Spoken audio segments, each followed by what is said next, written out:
At night, your trash can is not a receptacle, it's a dinner bell. An American black bear slips through suburbia, mapping routines, sampling smells, turning human life into a predictable buffet. This neighborhood predator learns schedules, routes, even which door leaves a pet unattended. It converts garbage into easy calories, and sometimes pets into opportunity.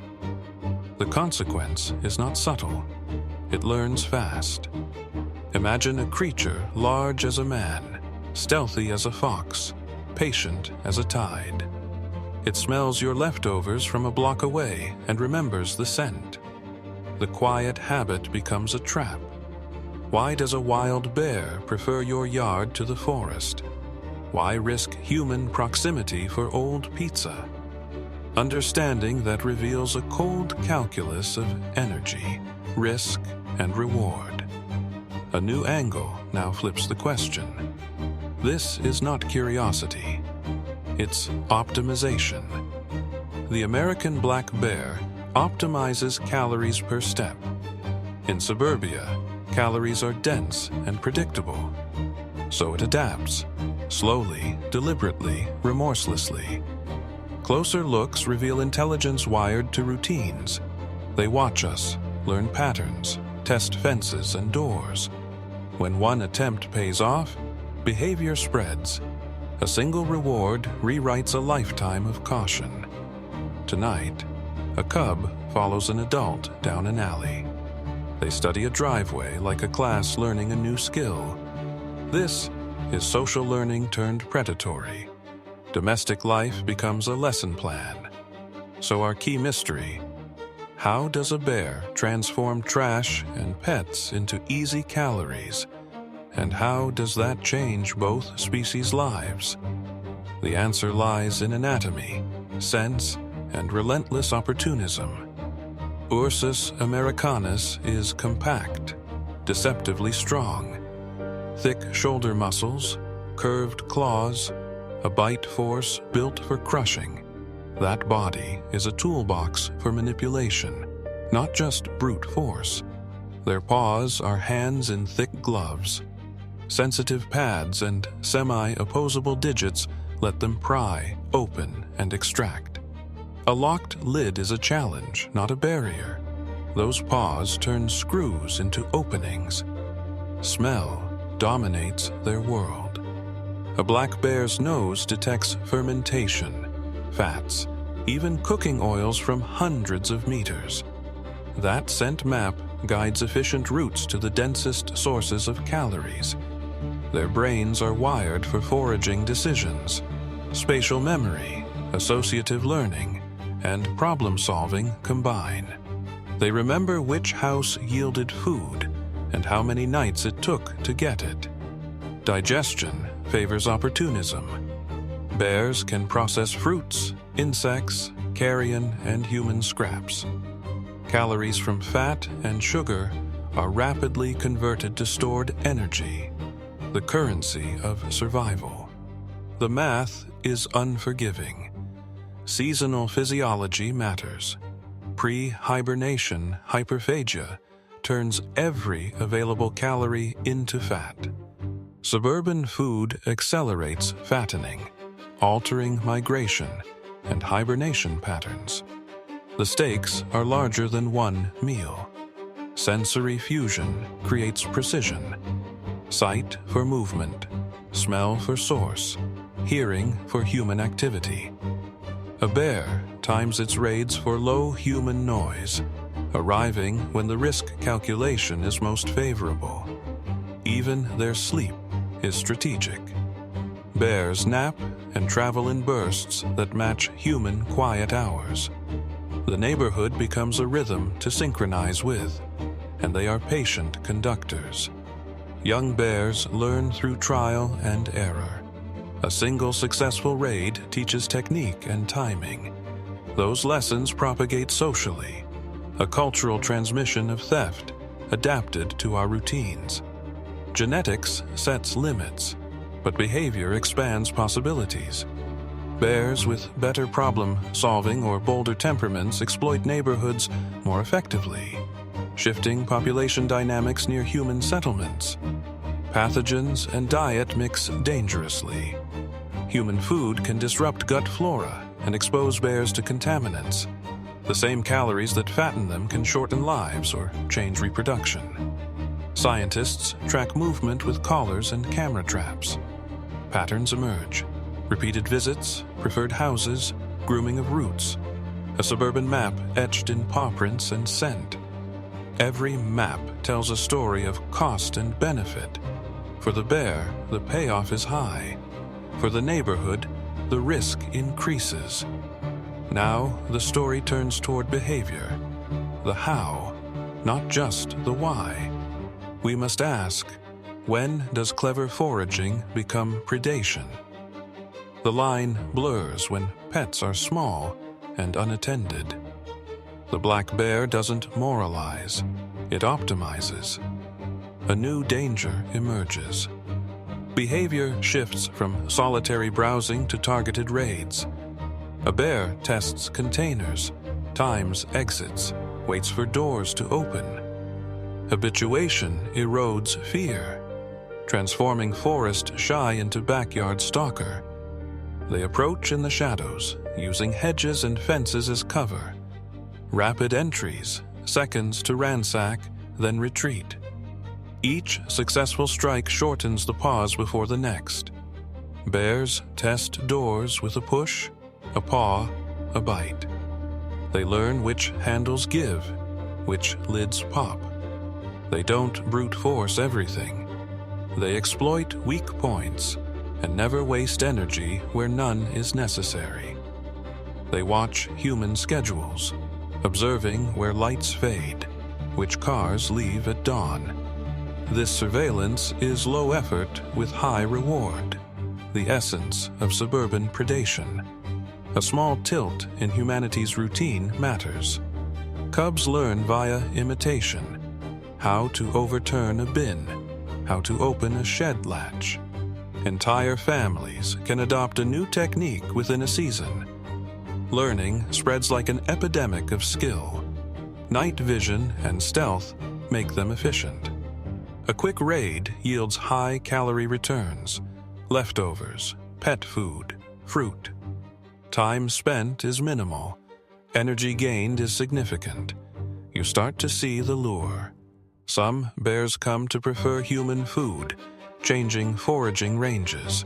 They may skip seasonal migrations, linger near towns, and alter mating timing. The neighborhood rewrites a bear's life history. Conflict escalates when food is abundant. Bold individuals dominate prime raiding spots, displacing shyer bears.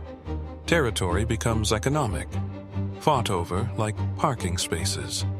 Sometimes bears snatch unattended pets, a cat drowsing on a porch, a small dog left outside. It's not ritual predation.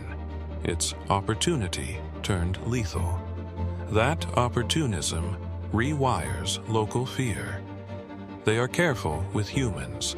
Avoidance is still common, but habituation lowers that caution. A pattern of easy meals reduces flight distance. Risk assessment recalibrates toward proximity. Some bears use repeated routes like corridors, returning nightly. Cameras reveal the same silhouette sliding past porches. The repetition breeds boldness. Predictability becomes their advantage. Human behavior feeds the pattern. Unsecured bins, pet food outdoors, compost piles. Small conveniences become invitations. The more accessible the calories, the deeper the bond of dependence. Bear personalities matter. Some are cautious, others audacious. Bold bears monopolize resources and teach cubs riskier tactics. That cultural shift can transform whole local populations within years.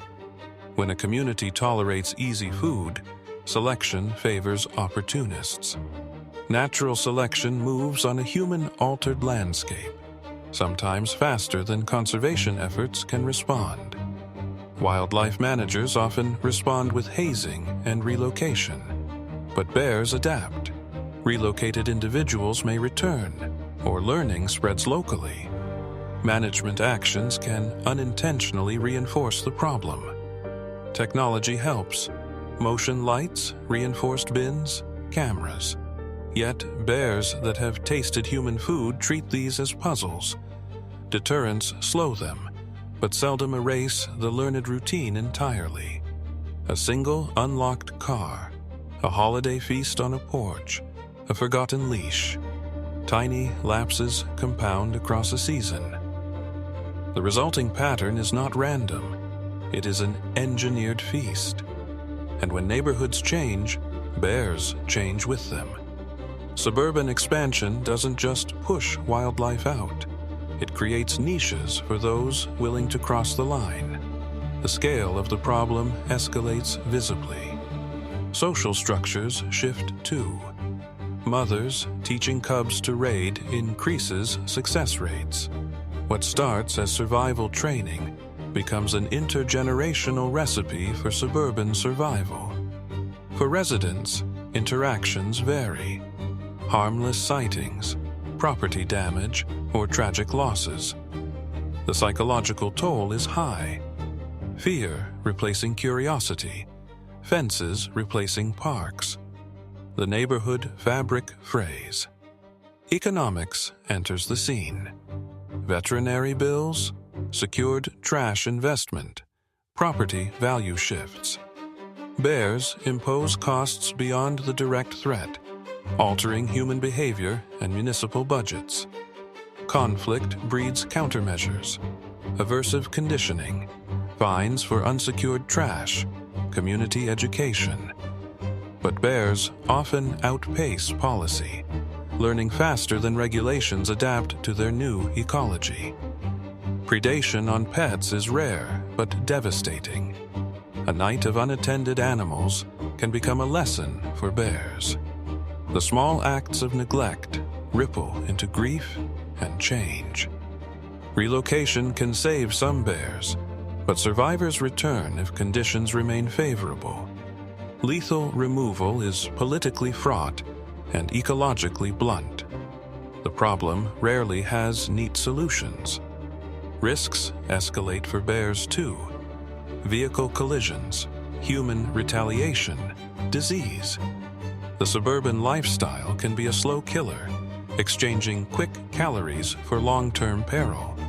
Yet some bears thrive, reproducing earlier or more successfully because of calorie surpluses.